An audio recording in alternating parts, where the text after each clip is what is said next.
आपण 4 अंडे घेतलेली आहेत, त्यामध्ये मीठ टाकले. आता चांगलं फेटून घेऊया. अंड फेटून झाले आपलं. तर फ्राय पॅन मध्ये आपण थोडंसं तेल ओतूया. सगळीकडून असं पसरून घेऊ आणि त्यामध्ये आपण फेटलेलं अंड ओतू. गॅस मिडियम ठेवलाय. अंड टाकल्यानंतर आपल्याला एक एक लेयर असा करून घ्यायचा इकडे.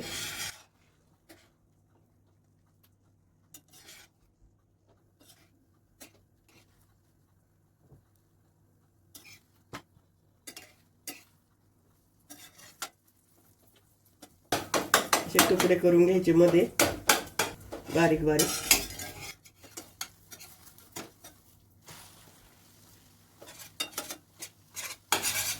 तुम्हाला पाहिजे त्या साईजने तुम्ही तुकडे करून घ्या.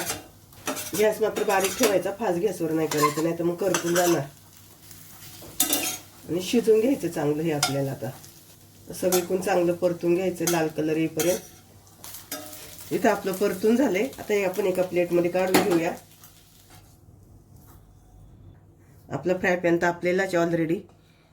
त्यामध्ये लसूण आणि ते गॅस थोडासा फास्ट करायचा, मिडियम गॅस ठेवायचा, स्लो गॅसवर नाही बनवायचं. त्यामध्ये चौकोनी कापलेली शिमला मिरची आणि चौकोनी कापलेला कांदा परतून घ्यायचं हे व्यवस्थित.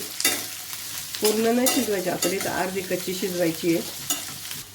त्यामध्ये soya sauce, chilli sauce, tomato sauce, त्यामध्ये आपण शेजवान चटणी टाकली आहे. आपण त्यामध्ये सोया सॉस, टमॅटो सॉस आणि शेजवान चटणी टाकली. थोडंसं पाणी टाकणार आहे, अगदी थोडंसं. इथं गॅस आपण मिडियम करणार आहे. अगदी 2 मिनिटासाठी झाकून ठेवणार आहे आपण. झाकण काढून बघूया. आपला कांदा शिजलेलाच आहे, शिमला मिरची पण शिजली आहे. ते आपण एकदम थोडंसं मीठ टाकणार आहे, कारण सगळ्यामध्ये मीठ आहे त्यामुळे एकदम थोडंसं असं मीठ टाकणार आहे. आता मग खारट होणार. आणि मिक्स करून घेऊ.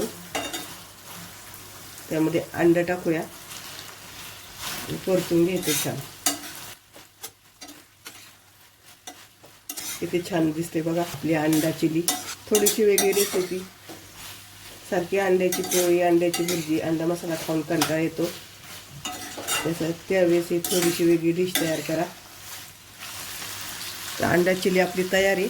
आपण गॅस बंद करू.